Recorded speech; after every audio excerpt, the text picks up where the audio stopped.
অনেকেই জীবন সঙ্গী ঠিক করার জন্য ফেম করে, ফেম ফেম। আব্বা আমি এটারই কইলাম, এটারা সারা জীবনে কোনোদিন বিয়ে করতাম না। বাপে কয় না এটার বিয়ে দিতাম না, এটার লগে বিয়ে হইতো না। ভাত বন্ধ, খানা বন্ধ, ঘুম বন্ধ, এই বন্ধ সেই বন্ধ করতেই আছে। এবার বাপের মাইয়া লাগে, আচ্ছা যা করাই দিলাম। 6 মাস পরে কয় আব্বা এতির লগে আইন সংসার করতাম না।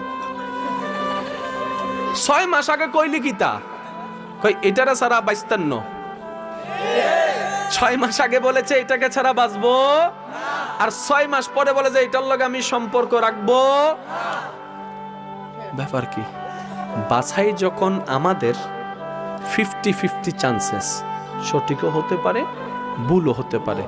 বাছাই এবং সিদ্ধান্ত যেখানে রবের, বিন্দু পরিমাণ ভুল। আইফোন ব্যবহার করলে হবে না, আইফোনের দামও বুঝতে হবে। তো এই যে কথা কয় না, ঠিক না বে ঠিক? দাম যখন বুঝতে পারছে তখনই তো আইফোন কেনার জন্য কিডনিও বিক্রি করে লাই অনেকে। এটা কথা কয় না, ঠিক নি? দাম যদি বুঝেন তাইলে দাম আছে, আর যদি দাম না বুঝেন তাহলে মা বাবারও দাম